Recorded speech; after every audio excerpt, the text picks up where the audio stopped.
আপনারা ক্ষমতায় গেলে দেশটা কি আফগানিস্তান হবে না পাকিস্তান হবে? আমি বললাম ইনশাআল্লাহ বাংলাদেশ হবে, ভালো বাংলাদেশ। বক্তব্যে যাই বাংলাদেশ। আমাদের প্রত্যেকটা অফিসকে সিলগালা তালাবদ্ধ করে রাখা হয়েছে, একটা মুহূর্তের জন্য আমাদেরকে ঢুকতে দেওয়া হয়নি। এটা অন্য কারোর জন্য হয়। আমাদের নিবন্ধন সংগঠনের কেড়ে নেওয়া হয়েছে, এটা কারো হয়নি।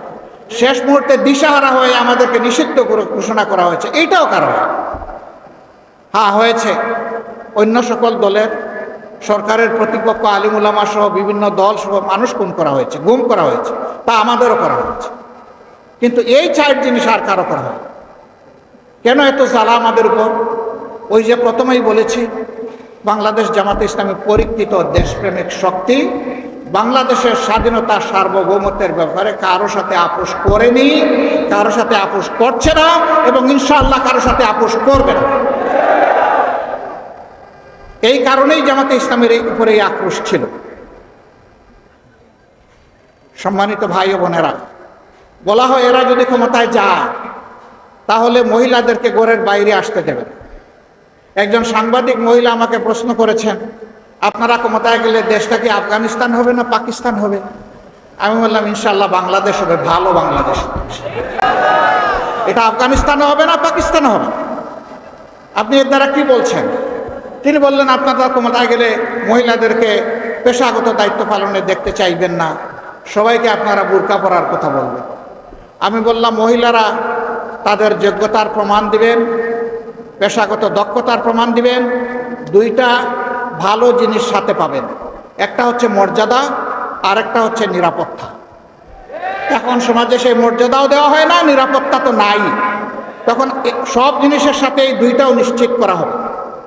কেন তারা পারবেন না? রাসূল করিম সাল্লাল্লাহু আলাইহি ওয়াসাল্লাম যুদ্ধের ময়দানে মহিলাদেরকে সুযোগ দিয়েছেন যুদ্ধ করার।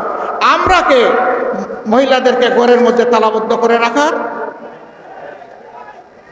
আর মহিলারা ঘর থেকে বের হবে না?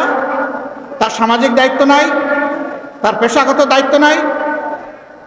উম্মাহাতুল মুসলিমিন উম্মতের উস্তাদের কাজ করেছেন, তারা কেন শিক্ষকতার কাজ করতে পারবে না?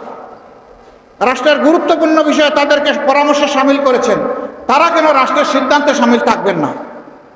ইনশাআল্লাহ মর্যাদার সাথে, নিরাপত্তার সাথে তারা সেদিন এই নূতন বাংলাদেশের একজন নাগরিক হয়ে তারা গর্ববোধ করবেন যে আমি এমনই একটা বাংলাদেশের নাগরিক ইনশাআল্লাহ। সম্মানিত কুমিল্লাবাসী, যদিও এখানে আমাদের দলীয় সহকর্মীরাই আছেন, হয়তো বাইরে কিছু শুভাকাঙ্ক্ষী আমাদের কথা শুনতে পাচ্ছেন, কিন্তু আমি ধরে নিচ্ছি আপনারা কুমিল্লাবাসীর প্রতিনিধি। এই জন্য আমি আপনাদেরকে এইভাবেই অ্যাড্রেস করছি।